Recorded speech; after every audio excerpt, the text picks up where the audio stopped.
Welcome to Connection First. My name is Fabiana Cole. I am your host, and I'm very excited to be here with you today, speaking about a very important topic, going back to basics and talking about connection. I wanted to have a bit of a break between the interviews that I always do, but I wanted to have a chat with you today about connection and why I believe connection matters more than any other time. I guess connection have always been important. And we talked here before about connection and family connection and how to build a healthy relationship with our kids. But what is happening these days, I think, is that the last few years, but I think every time more and more, you hear people saying how fast is life, how busy they are, how crazy, how much information they're getting from different places. Every time you speak with someone, everyone is busy, everyone's life is crazy. And I have friends all over the world because my country's situation, we have all been moving over the last 10 plus years to different places. And it doesn't matter where my friends are. Every time I speak with someone, you hear the same. I'm so busy. There is not enough time for all the things I want to do. We are every time more busy.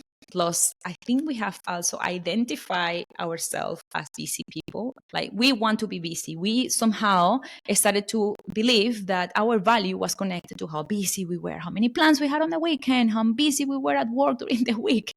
And I honestly believe that we have somehow identify ourselves with that. So it's like we want to be busy because we feel that our value is connected to that we're worth more because we're busy. Family time gets a bit carried away in the middle sometimes, and the relationship we are building with our kids, because it's hard to find the time to have the headspace to actually be there and be present for our kids.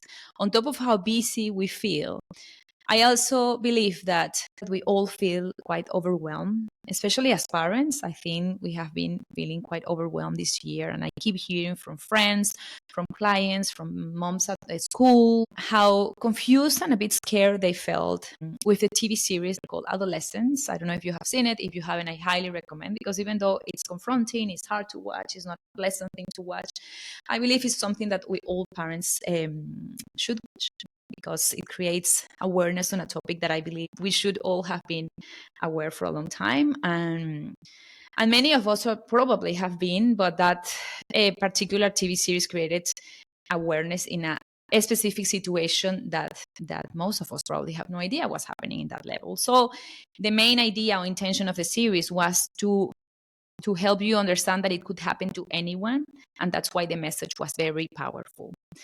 And even though it was important and necessary, it has added more overwhelm and confusion for parents. I keep hearing people unsure, like how to move forward, what are we supposed to do, and all the pressure. So if you put that amount of information in general that we are getting these days for different topics, but I think screens have been a major one. And I want to do an episode on that particular, because I have done a couple of workshops with people that I have studied in the past, but that did workshops after the TV series.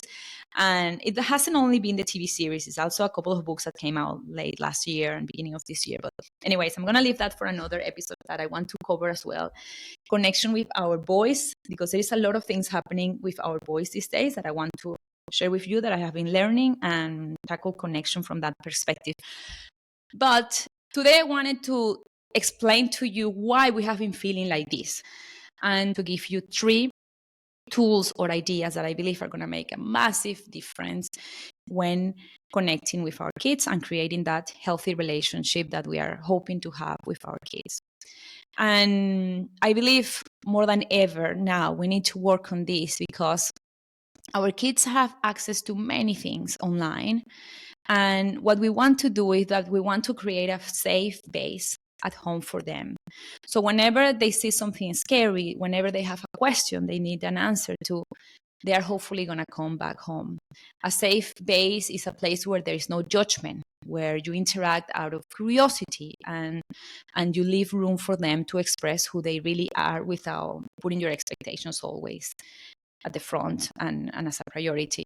So I think if you think about that, and you think about all the benefits that we have spoken here before, that has a child that feels safe with their parents, that have a healthy relationship with them, feel that a child that feels confident enough with their parents to share their concerns, is a child that hopefully is gonna feel more confident interacting with the world, and is gonna think twice before jumping online for questions or believing everything that they are told online as well. And I really believe that's a seed that we plant since they are very little. But even if you haven't had that as your priority, I believe you can always go back and change things, and move towards a different way to interact with your kids. So I think honestly, most of the issues that we are facing these days, the answer to many of those issues is in connection. Creating a safe family base for our kids, and connecting with them, and working in getting to know them. And if we go back to what connection really is, it's about showing someone that you see them for what they are, for who they are, that you can see what's underneath the behavior, that you see them, that you accept them, and you love them just the way they are, where there is no judgment, and where they can feel free to be themselves with respect, but always being able to share the way they feel with you, and who they really are. And what we're hoping for is that our kids are going to be kids that run towards us when they have a problem, not that they are not going to run away from us when they are facing a situation. So I think it's a battle worth to fight, on creating that very, very healthy and strong relationship. And to have a very healthy and strong relationship, we have to start by accepting them and connecting with them, and having those moments, even if micro moments, where we can be fully present. So that's the intention, to have emotionally healthy kids, and kids that come to you when they have a problem, and they don't run away from you, that come to you for answers instead of trying to find the answers online. So anyways, there are three things that I firmly believe we can all put into practice. The first one is practice a good listening. This one is huge. Like, I posted something last week on social media about it, and it was related to meeting our kids where they are. And of course, the conversations change with time, and the places where we meet our kids are different. But the value on really listening is incredible. And it's hard sometimes. And I was telling the story on that post that I shared last week about our way to school. I spent 15 minutes of listening to Matthias, my oldest, talking about gaming. It's such an important topic for him these days. And, I'm not a big fan. I'm quite the opposite. We put so many boundaries around what he plays, when he plays, how long he plays for. We put a lot of boundaries, but it's part of his life. So I was meeting him where he was in that morning. And what was the most important thing was that new game that he tried on the weekend at his friends. And he wanted to share everything about it with me. And even if you can only focus for 3 minutes, try to get an idea from that and circle back. Go back and ask questions and show them that you're listening. Maybe think about something that they say, and the day after or 3 days after, go back to that idea and say, like, oh, is that what you mentioned the other day? Oh, really? And what happened with that? Oh my God. So that day that we were walking to school, I had so many questions for him, because it had something that happened the day before. He had been to this birthday, and this girl was invited, and I wanted to, I was very curious, because his friends always invite boys over the last few years, and this was the first time for a while that they invited a girl, and I had so many questions. But those were my questions. That was my own schedule and my own need. For him, he wanted to share about the gaming, and I met him there.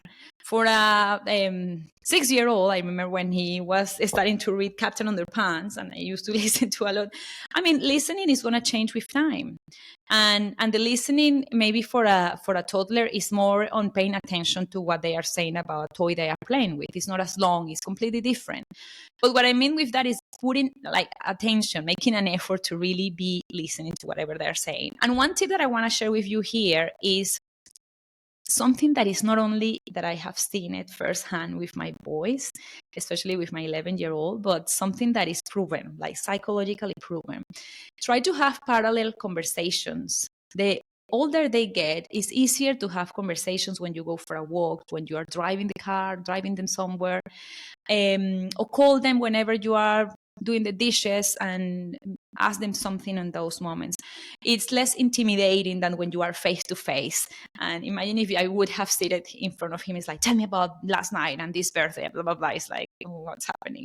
But if I create the connection somewhere else, or we're having this parallel conversation, and then I go to ask for whatever specific topic that I'm curious about, the chances are he's going to be more willing to share those details with me. So that's the intention, is first connecting around the topics they want, and eventually we can ask questions. And another super important, and this is probably the topic that is going to take the longest out of the three, but super important, use your silence. And I have mentioned that here many times before, but we underestimate how powerful our silence is. They need to have questions and come up with their own answers. They're going to feel a lot more empowered, and many times they have the answers. So let them just talk, and you listen. And that's all they want many times, just listen, unless of course they come with a particular question, and then you can ask, what do you think? And try for them to always have the answer. And most times you will be surprised, they will have it. We want our kids to create their own identities. We don't want to be imposing into them what we feel, how they are supposed to do. And what good thing about this, and that is very, very powerful, is that many times what happens with adolescents and teenage kids in general, like teenage kids, what happens with them is that they feel judged, or they used to feel judged growing up, and they used to feel that your opinions were always more important, and they then step back from sharing things with you, because what you don't want to share with someone that feels that is always right.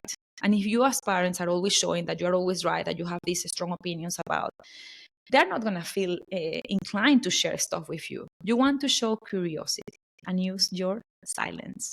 Okay, number two is building a very solid family base, what I said before, but use quality time as a family. Block one day a week for a dinner where you have a bit more time and play a board game. Create those moments of family time. The younger you start, I think the more they will appreciate it later on. And that's going to be super important, because it's going to be, again, their safe space. And it's going to happen for them many times that they are not accepted in a group, that they are rejected from somewhere, that they're going to have struggles. They're part of life. But the confidence of knowing they have that very solid and strong base at home, it doesn't have to be perfect. You can have a board game once a month if that's what you have. You can have one day in the weekend to go on a hike. I think outdoor is best always. It's incredible how your senses are like at a calm. I think it's something with being outdoors that we love as a family. And every time I see ourselves like in the house, and Saturday morning, and I feel everyone has a lot of energy, it's like, let's go. And it's incredible. And during the last Christmas, we made the effort, like conscious effort, to say we're not going to visit our family, which is always a big priority when we go away, but we are going to go just the four of us, and we plan this beautiful trip to New Zealand. And something else that I wanted to mention in this particular point is the importance of taking away the distractions whenever you have your quality time, because I started saying how busy we are and how fast life is going and everything. So whenever you're not going to have quality time as a family every day, all the time. So the moments you have, try to reduce the distractions, and you're going to see the difference. Like the biggest distraction is of course our mobile phones. Like these are to blame. The biggest distraction ever to connect with our family and with our kids. So if you're going to go for a walk and you have no idea whenever you're going to be able to schedule another walk, make an effort, leave your phone behind. Or if you have to have it in your pocket because you are waiting for that important email, but try not to be making the whole plan with your devices around, because it's like a wall that you put that stops honestly connection. Is you are not being present, you are distracted with. We do this quite often when we go away for weekends, but we have never done it for as long as we did for this trip in New Zealand.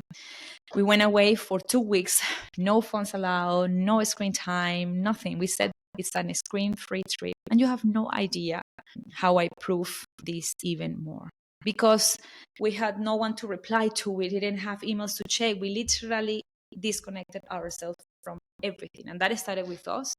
We always pack our Nintendo Switch for flights, and we packed it for the flight. And that was it for the flights, the flight to New Zealand and the flight back. And it was in our bags the whole time, packed away. And we were so clear, and this is for another podcast episode probably as well, but we were so clear about it that the kids didn't ask one day for a screen. We were entertaining ourselves with different things. We were together. We were super present with each other. So quality time as a family, it's a massive one. And if you can do it screen-free, even more. You're going to notice a difference, honestly. If you're playing a board game, leave the phone in a separate room so you don't have the distraction of the notifications. Oh, this person replied to me. It's made for that. It's going to distract you. So anyways, point number 3 to finish with is to make sure to practice self-care and invest time in getting to know yourself. The base of conscious parenting is the work that you do as parent on yourself. You are not going to be able to have quality time, connect with your kid, practice good listening if you are not good within yourself, if you are not taking time for you, if you are not understanding where your responses are coming from why are you feeling so agitated in these type of moments or situations, what was the trigger on that moment that you overreacted. So you need to have those moments to really go deep down and understand yourself.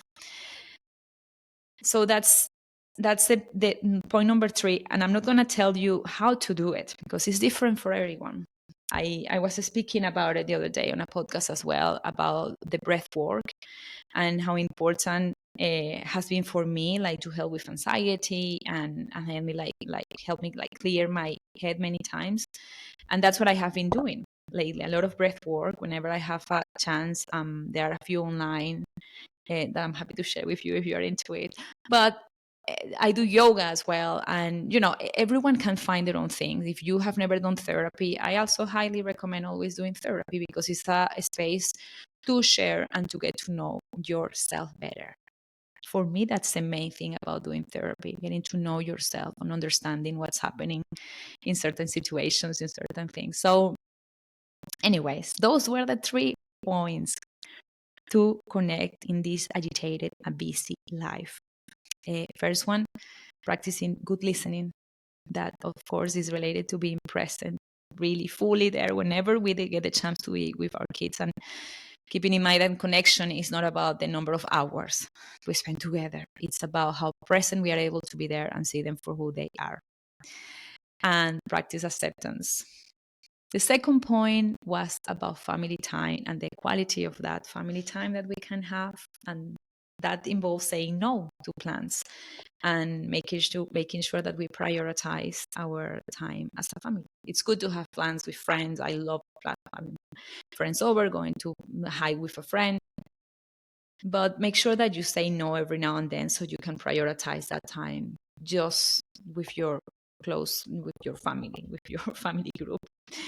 And the third one was getting to know ourselves and practicing self-care, because we cannot connect with anyone if we are not connected with ourselves. We need to practice self-care. We need to go out with friends, go for walks, do yoga, do meditation, whatever it's for you. I'm not going to tell you. You know yourself more than anyone. But you need to have time to get to know yourself even more and to understand and to be able then to be more present and connected with your family. That's it for today. And as I always say at the end, We are all doing the best we can with the tools and the information that we have. And I really hope the tools I shared with you today were useful, and I can't wait to see you next time. If you like this, please remember to subscribe. And if you want to give me your feedback, I'm always super, super happy and thankful for any type of feedback that you want to share with me. Thank you so much. See you next time.